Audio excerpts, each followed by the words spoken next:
Hello. It's your girl, Shy Happy Saturday. It is Saturday morning as I record this.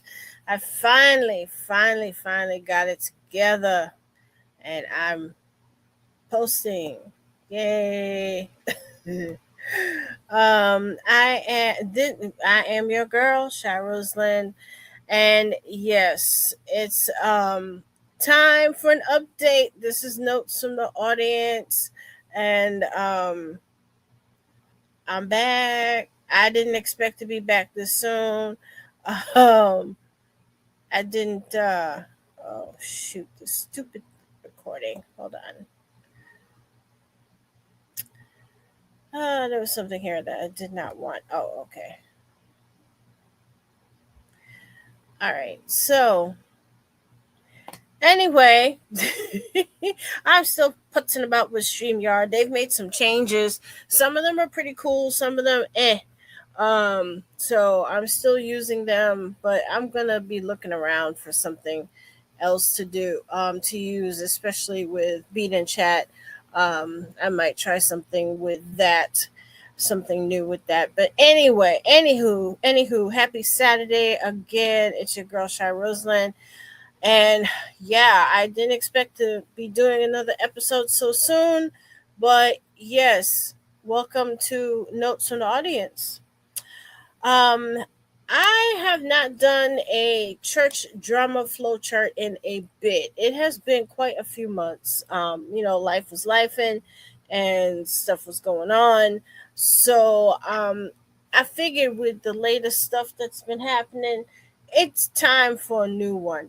So welcome to the church drama flowchart update, and let's refresh our memories. Um, and of course, as always, it's a disclaimer, blah, blah, blah. Fair use is allowed for criticism, comment, news reporting, teaching, scholarship, and research. Of course, I use no clips in my episodes because I just don't feel like somebody trying to hit me with a copyright strike, because that's what people do when they get upset. They are very happy to hit you with a copyright unless you're an influencer and they want to work with you. So I don't use clips. I can't be bothered. Um, so this presentation, as all my presentations, are for entertainment and educational purposes only. Respectful comments and questions are always welcome. Subscribers are always appreciated. And let me know if you're a new subscriber, and I will try to acknowledge you as often as possible. If you want to reach out to me, I do have an Instagram at shyrosalindNDB, Nancy David Brandon. And if you are so inclined, of course, it is not required. I don't beg like some people do. But my cash app is Rosalind Jedi, as you can see on the screen and scrolling below. So, so let's get into it. So, back in November of 2025 was the original Crash Out flowchart. Um, these were the players at the time, and of course, this all started with a it started with a $49.95 super chat that was sent to one William McRae, and that's when the dominoes started to fall. Um, it came out that um, Thanos, aka Larry Reed, had a falling out with his then mentor, the Archbishop Bernard Jordan, and as they say, the crap hit the fan. They were going at each other. Sometimes it was private, sometimes it was public. Um, Archbishop Jordan eventually made the rounds of other content creators, trying to gather or determine um, who was amenable to becoming part of a consortium that he was putting together. And there was the well, I won't say infamous. Well, I'll say infamous just because I can't think of another word at the moment. Gathering in Orlando. Some content creators got together, trying to get new ideas and stuff like that. Of course, there was a little bit of drama because, I mean, you're gathering content creators. Of course, there's going to be a little bit of drama. And some content creators were able to gain some insight. Some It was a good experience for some of them, and for some of them not so much. So at the time of the gathering, um, Bishop Jordan had reached out to St. James, um, William McCrae, King Jives, and Sean Talks, and that was the original gathering. Um, since that time, King Jives is on his own. Um, there no maliciousness, but he decided, you know what, this is not for me. He's going to do his thing, and he is doing his thing. The last time I checked out his show, he was kind of moving into the political stuff and talking about things that were happening locally and how it was important that we needed to vote and so on and so forth, which personally I think is a good thing. There is no harm in branching out and doing something different if that is your desire. So he has gone on to do his own thing. Um, St. James has, since the last gathering, he has launched another channel. I think it's called the Black Church Sector. He's kind of he's created his own website, which y'all should check out. It's pretty nice, and he's planning on doing other things, um, other events and such and so forth.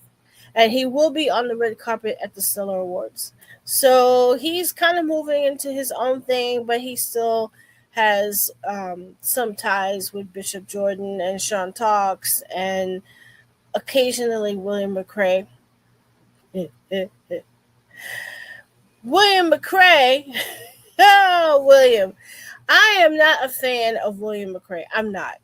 Just something about him. Just, I don't know. It irks me. I don't know why. It's probably me, because I'm reaching that. I'm at that age where certain things just make me cranky right away.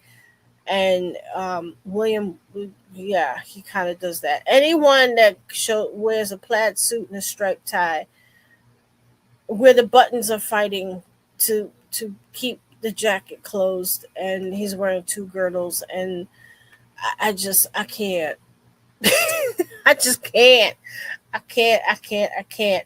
But I do occasionally listen to him, because despite all of that, William McCrae is funny. I will give him that. He does have a good humorous side to him. But he is a gossip, so you have to take everything and anything he says with a grain of salt. Big time grain of salt. So that's what he's been up to. And he's actually changed a bit.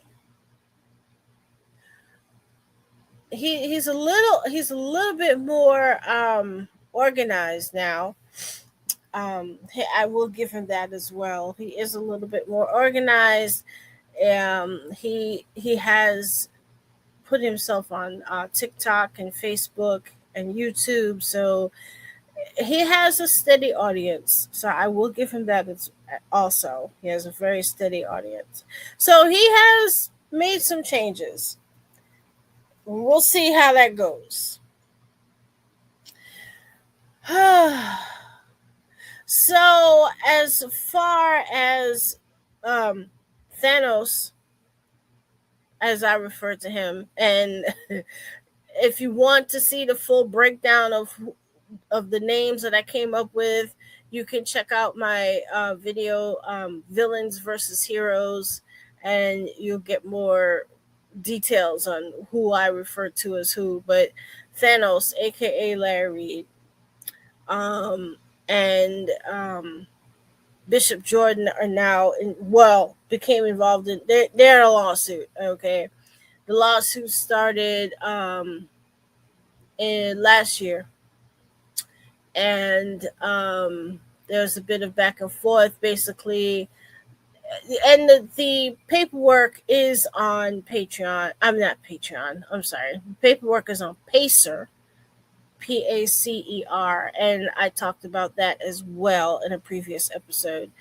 Um, I don't have the full Pacer account. I only have the free one, so I was only able to gather um, a certain amount of information. But apparently, Archbishop Jordan has alleged that Larry Reed um, recorded a phone call, and that phone call should not have been recorded. So there's a privacy issue. Like certain states, you have to have consent to record a phone call. Certain states, you don't.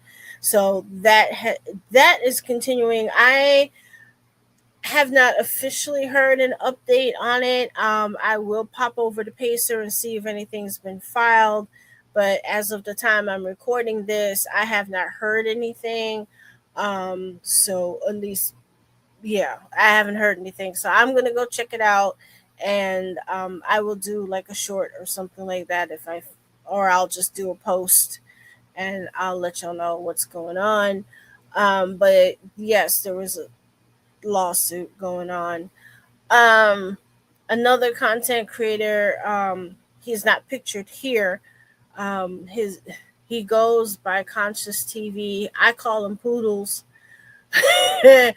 um, I peeked into some of his shows when this whole thing started because he was standing for Larry Thanos at the time, and I checked his channel the other day, and he has moved on to other things as well. He's like a Hot Topics, Wendy Williams kind of vibe now, which is okay, and I'll talk about more about changes later. Um, but he's kind of moved into other things, which is fine. It's actually a good thing. I peek at his channel. I don't really watch his lives because his lives can go on for 2 or 3 hours, and there is something about him. He does give off a certain aura that is, to me, kind of doesn't sit well with my spirit. So I really don't pay attention to. I don't watch his channel much. Mm, Sorry, I had to take a sip of water. Um, so I don't watch his channel much. But I have noticed that he has kind of shifted into other topics, which is fine. It's a good thing. It's Change is not a bad thing. Um, and then there's Thais. I refer to him as the Penguin. I've talked about him before on another episode. I still have my opinion. My general opinion has not changed. I still feel that he has a way of being a bully. Not all the time, not all the time, but he still has that vibe about him. I'm the best. I'm better than everybody else, and my people are loyal to me. And Timothy Blaine.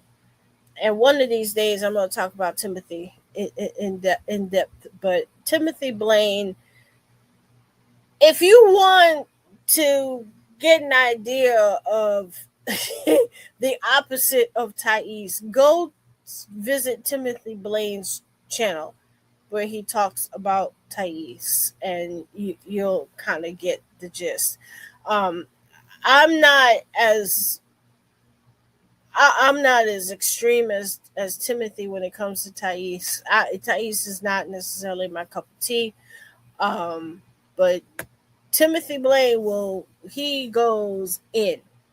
And that's the other thing. Thais will say, "Oh, I don't want to talk about this person," but then he'll talk about the person that throw rock, hide hand. Um, I That's one of the reasons why I still think he still has that bully tendency. But a couple of days ago, this is Saturday, so I think it was Wednesday maybe. Thais announced, and he announced this publicly, and then as he usually does, he'll talk publicly, and then within 24 hours, it's behind a paywall. He's still doing that. He'll still say something, and he'll go live, and he'll talk about somebody, or he'll complain about somebody amongst his hot topics or whatever he's talking about, and then within 24 hours, what you think is a public live, he has thrown it behind a paywall. That's his spiel. That's his thing. That's his shtick. Well, he did go live the other it was an afternoon live. So it was still public at the time. And he said that he is moving um to oh shoot, the name just escaped me. Substack. There we go. He is moving to Substack. For those of you who are not familiar, Substack it's like Patreon. Um, but I know some of my friends who are writers and are in the entertainment business. They use it to kind of supplement what they're doing. And you can post essays there. You can go live there, and like I said, it's similar to Patreon. You find people who wish to pay a subscription, monthly, yearly, however it works, and you get access to what they put out. So the Penguin announced that he is moving to Substack at some point. I believe he said by September or the end of September, he should be registered on Substack. Yeah, on Substack, and he basically said it's going to be around $5 to $10 a month. His reason, this is what he said, that he's moving to Substack, and he is going to eventually stop the YouTube memberships, and YouTube will be just for, as he said, special occasions. He's not going to have the memberships. He's going to give up the paywall on YouTube, but he's going to have the paywall will be Substack instead. From what he said, when to register for Substack, you must use your real name and a real email address. He wants to be able to see exactly who is on his lives, or I guess Substack has a chat feature, so he wants to see real names. He doesn't want to see stage names. He doesn't want to see member names. He wants to know exactly who's in there. I guess so if somebody disagrees with him, he can just put them out right away. And yeah, and on a business level, it might actually make sense, and here's why. Because you figure you have 100 people sign up for your Substack, they're paying the $5 a month. Um, and let's see, $5 a month, and you have 500 people. That it brings you to 500 people paying $5 a month. So it's guaranteed $2,500 a month, guaranteed. Because remember, it's a subscription. It's like Patreon. So if he gets 500 out of his 16,000 subscribers to join up, that's easily $2,500 a month guaranteed because it's monthly. It's a subscription. Um, YouTube. I think you can set your subscription price, um, but some people just do 99 cents. Some people do $24.99. So, and then YouTube takes out 30% of whatever membership fee you collect. Substack. I'm assuming I haven't used Substack, but I'm assuming there's some kind of fee. They have to take something because Substack got to get paid, but it's probably not as much as what YouTube takes away. So, yeah, but he insisted that his main reason was he wants to actually see the people who are his members. He wants to see real names. He doesn't want to see stage names. He's protecting his brand. Yeah, okay. So, and like I said, within a couple of hours of that, well, actually, that was either Wednesday or Thursday. I went yesterday because I wanted just to verify something he said, and it was behind the paywall already. So, whatever. That's what he's up to. Good luck to him. And on a business level, it does make sense. If you can have a subscription service and you end up getting more money in the long run, and if Substack takes less than what YouTube was taking, yeah, okay, money wise it makes sense. No hate, no shade. Um but that could be one reason. And but I really think that he's kind of part of it is he's tired of people being in the bushes, as they call it, and then talking about what he talks about. So if this is a way to kind of reduce that and block people from being able to access what he says right away, then that's what he's doing as well. He did attend. Thanos had his annual Reformation event last month, and the penguin was there. There are photos of the penguin standing up, by the way. So let me dispel. There used to be a rumor that he was in a scooter, in a mobility scooter. That was the word on the curb, but I think we can dispel that because there are photos of him standing up. And he attended Thanos' event last month. I don't really follow Thanos anymore, so I will not be doing any deep dives on Thanos like I did before. Um, so I don't know what Thanos is up to. I'm assuming he's, still doing the.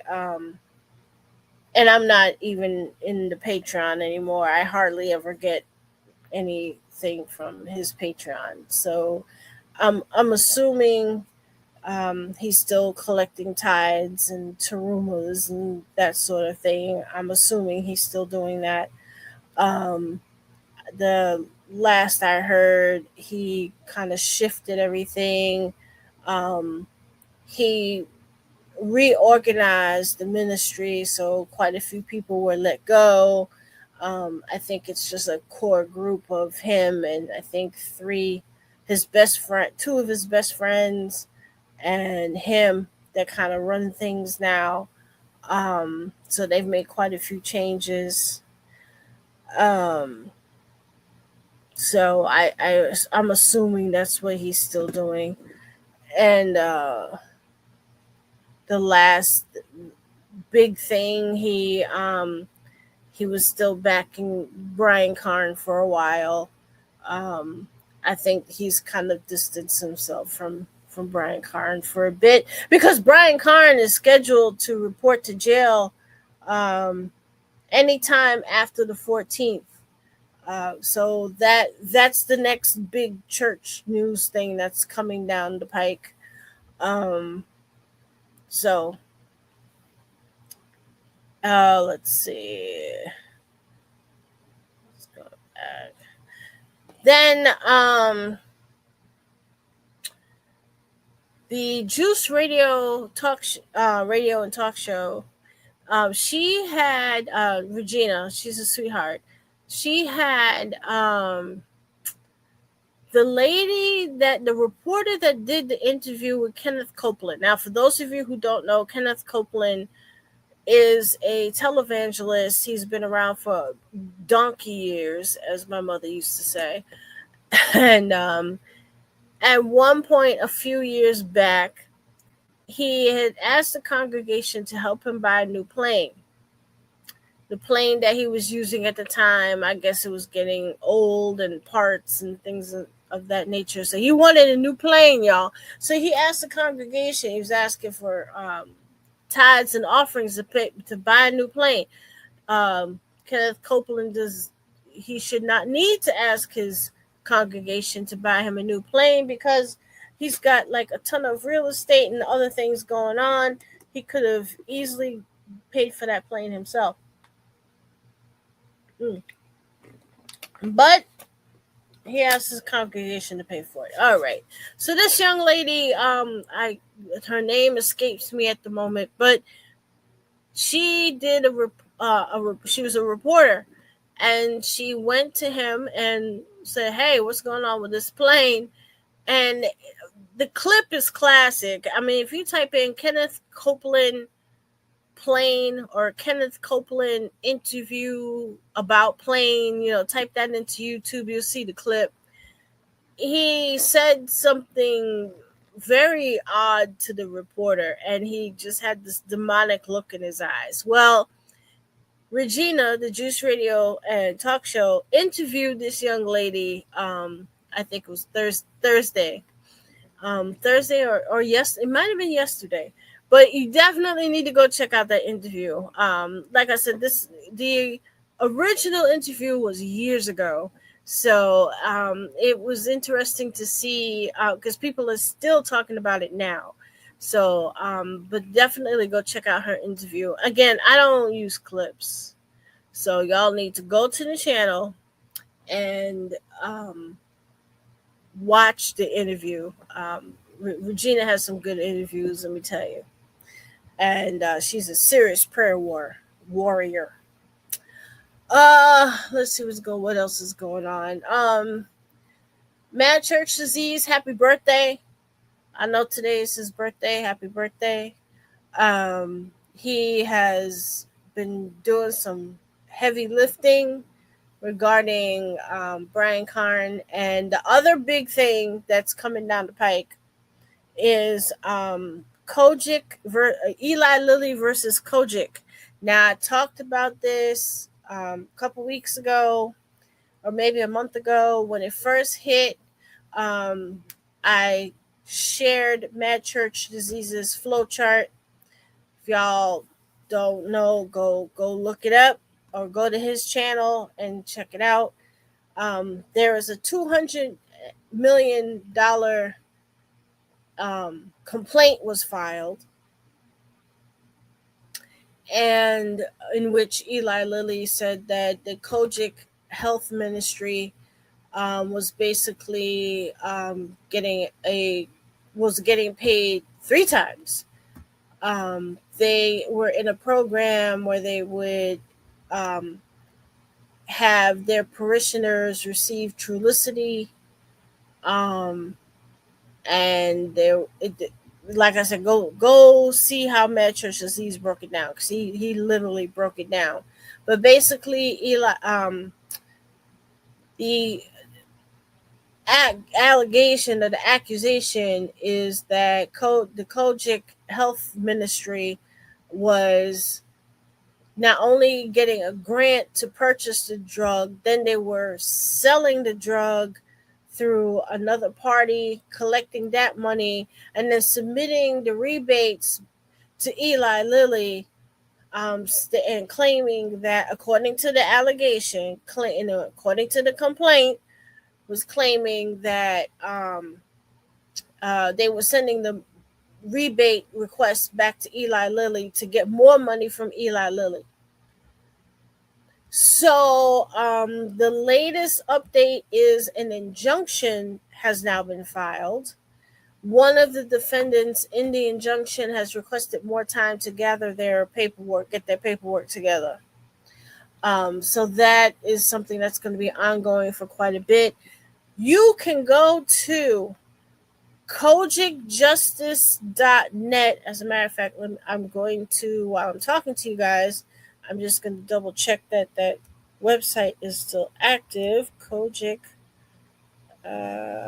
Justice. kojikjustice.net. Let me just make sure that website is still up. Yes, that website is still up. You can go kojikjustice.net, and let's see if I can get this.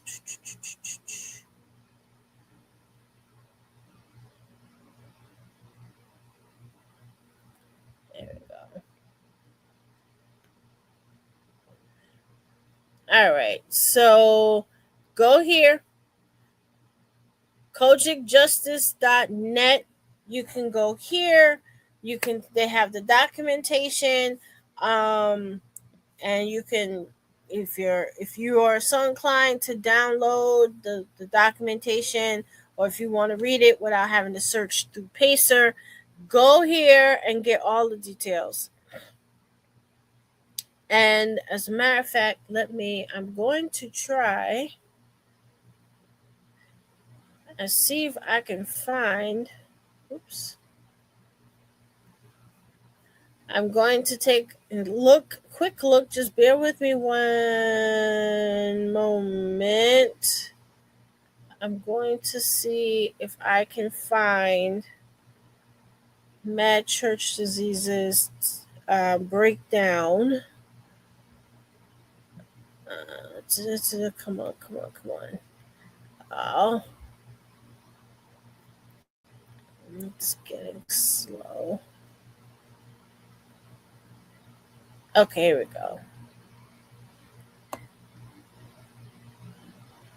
And I do have something else to talk about. Okay, here we go.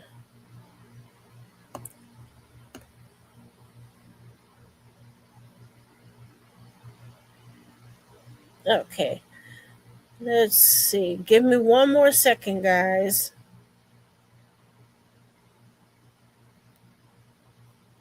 I just want to see if I can pull up the original.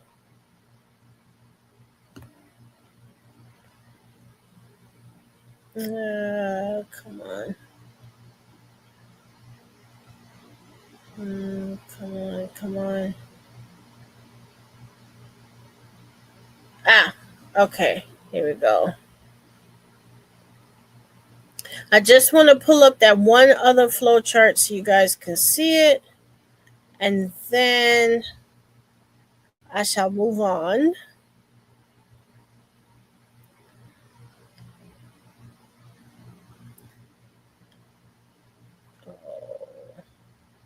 Okay, here we go.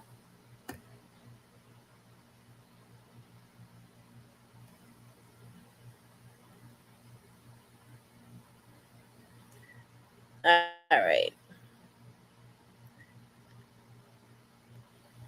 So this was the episode, The Church of Good RX. This is when I first brought it up. And this is the page. This is what Mad Church Disease presented on his um, on his channel. This is what he presented on his channel. Go check it out. This was the original flow chart that he created, and it describes in detail exactly what was going on when the complaint was first filed. And as I said, um, there is another injunction. There is an injunction that has now been filed, um, and guys can go here just um, to get more information. So we're gonna stop that one. And we're going to. Okay, good. So, um, I want to kind of wrap things up. I'm going to wrap things up. And I'm hoping that the person or people I'm going to mention do not take offense. This is my opinion. And this, what I'm going to talk about, is might work for some people. For some people, for me, it does not, and I'll explain why in a moment. But I did want to talk about. I watched uh, St. James's episode, or his sit down with Archbishop Jordan. They did not talk about the lawsuit, so if that's that's not what I'm discussing, because they didn't discuss it. Um, so you know, nothing, no tea there.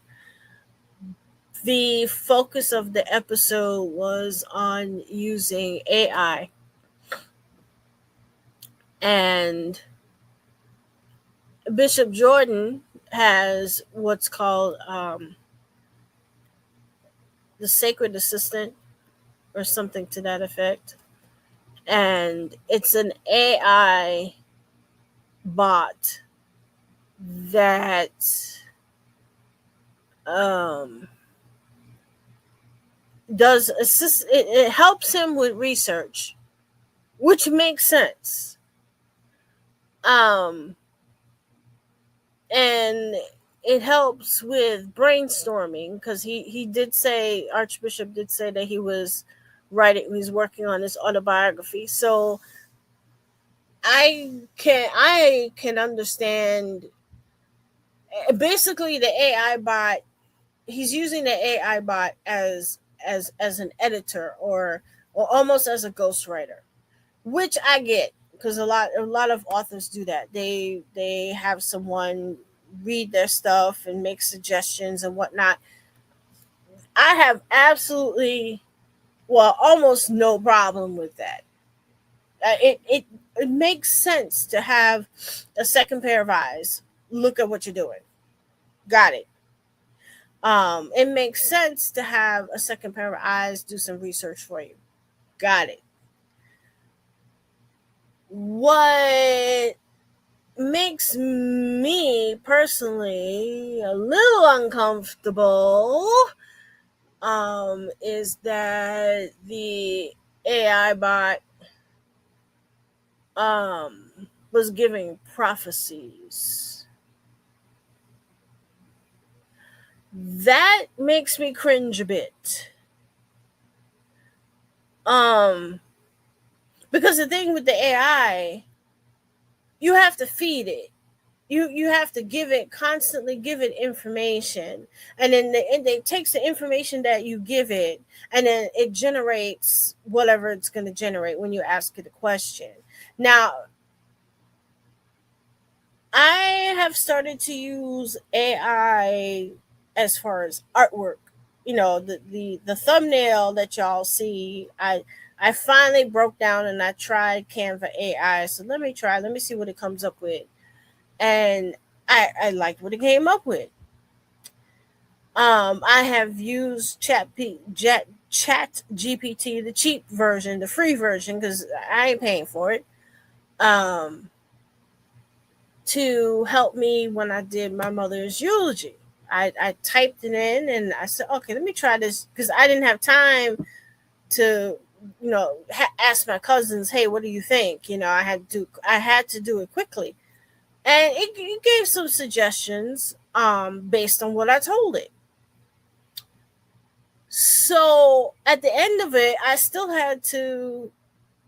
basically had to write the eulogy. The Chat GPT, all it did was make some grammar suggestions and things like that.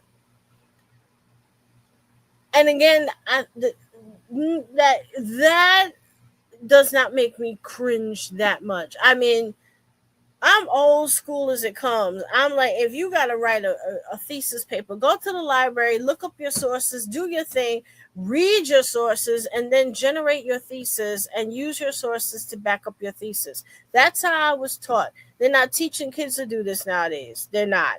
The kids are all running to Chat GPT or whatever AI they want to use, and basically letting the AI write their term papers, which I can't stand that.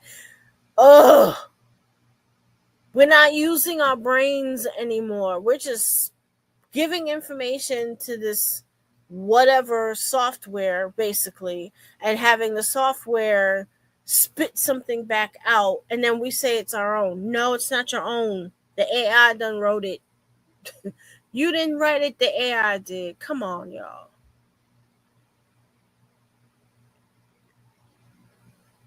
And even that doesn't skeeve me out as much. It pisses me off because it's like these children should be going to the library or sitting down and reading books. They don't read books anymore. They just watch YouTube all day. Or TikTok. TikTok is going to be the death of our civilization. Anyway, I'm sorry. I went off on a slight tangent. What cringed me out was that the AI bot was giving prophecies.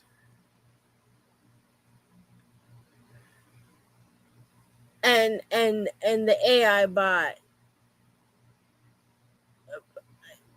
prayed. And I'm just like, nah, I'm sorry. I got to go. I can't. No. I mean, I would much rather pray to Saint Anthony to help me find my keys, and let Saint Anthony do his thing, and let the talk to the Holy Spirit on my behalf, and tell that wench her keys are in her pocketbook. I'd rather say some Hail Marys when my knees crack, and let the Holy Mother kind of intercede a little bit and go, could you help her knee not to crack so much today? I would rather do that than have a software program generate a prophecy. Maybe I'm tripping. Some folks in the chat were enamored of it. I was not. And when I was growing up, Reverend Ike was on the TV, and my mother was one of those that sent in a $5 donation, and she got back this little piece of cloth that she could have cut up herself, and then had the nerve to include an envelope asking her for more money, and gave her this random prayer prophecy on a piece of paper that he probably sent to a couple of thousand other people. And to know that Reverend Ike was Bishop Jordan's mentor, and I'm just thinking to myself, this is Reverend Ike 2.0 as far as the prophecies are concerned. Now, I mean, I don't have a problem with technology. I have a problem with the people who use the technology. That's where I'm starting to have the problem with.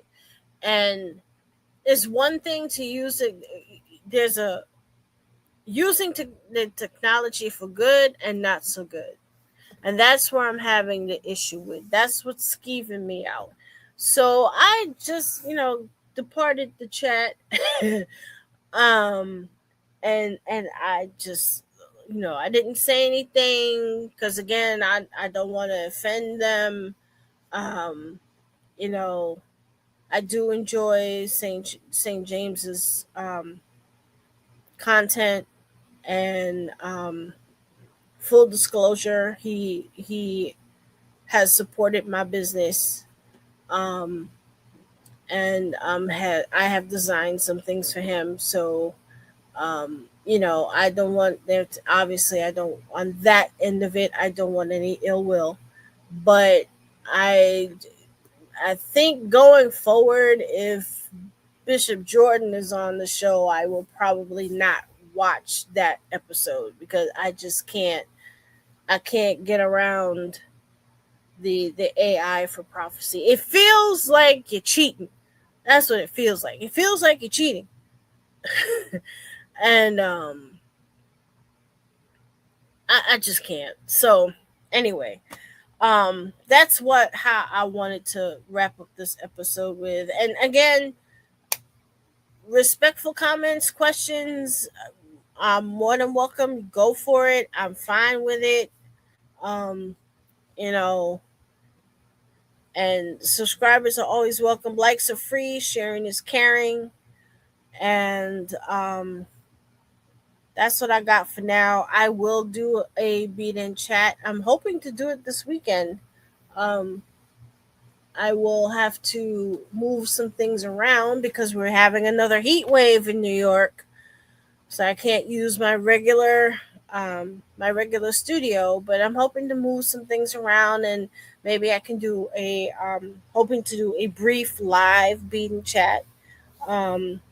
Finish up some stuff, make some stuff, and go from there.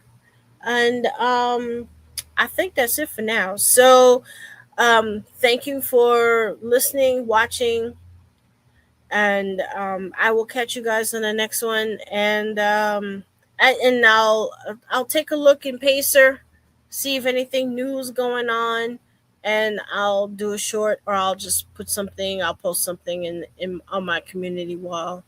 And yeah, that's all, folks. I'll catch you on the next one. Enjoy the rest of your weekend.